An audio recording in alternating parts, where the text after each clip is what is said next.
नमस्कार दोस्तों, स्वागत है आपका हिंदी नॉलेज 84 में।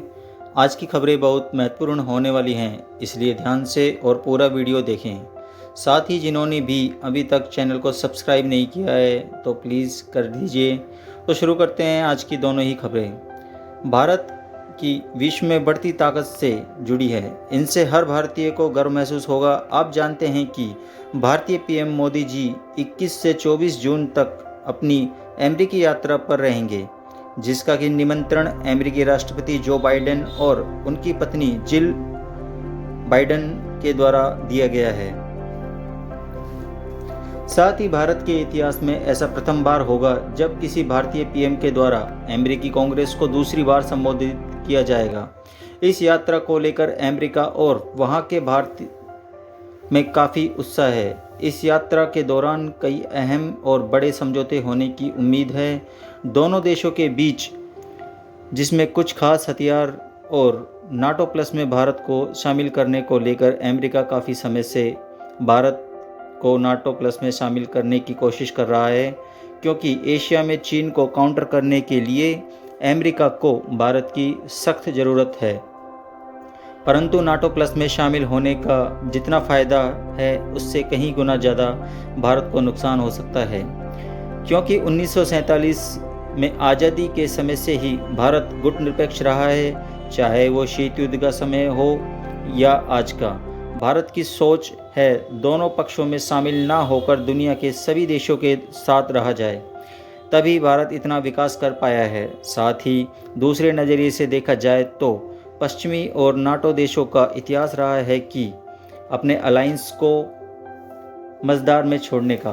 कई दफ़ा अगर भारत नाटो प्लस में शामिल होता है तो उसको नई टेक्नोलॉजी आदि मिलने में आसानी होगी, पर साथ ही हमारा भाई सबसे विश्वसनीय साथी रूस, इससे नाराज़ होने का खतरा भी था। अब इसी को लेकर एक बड़ी खबर आई है कि भारत के विदेश मंत्री जी एस जयशंकर जी ने एक इंटरव्यू में अभी हाल ही में नाटो प्लस में शामिल होने को सिरे से खारिज करते हुए कहा है कि भारत नाटो प्लस में शामिल नहीं होने जा रहा है, जिसको सुन के उसी दिन से पूरी दुनिया हैरान है, खास के चीन भी, जिस गुट में शामिल होने के लिए दुनिया के कई देश सालों से कोशिश कर रहे हैं और भारत ने उसको लात मार दी और रूस में खुशी का माहौल है। भारत के इस बयान से वैसे भी भारत सभी विकासशील देशों को साथ रखना चाहता है जो किसी भी गुट में शामिल नहीं होना चाहते। अब इसको भारत की विश्व में बढ़ती ताकत ही कहा जाएगा, तो पश्चिमी देशों को आईना दिखा रहा है कि अब सैनिक गुटों का वो समय नहीं रहा जो शीत युद्ध के दौर में था। खैर, बढ़ते हैं अपनी दूसरी खबर की तरफ, जो आ रही है हमारी शान भारतीय नौसेना की तरफ से।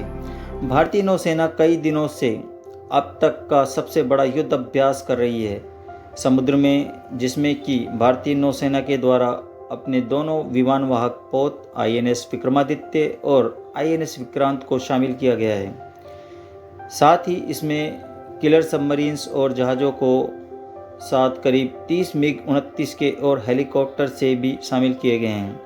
इस अभ्यास को देख के पाक चीन दोनों के होश फाख्ता हैं।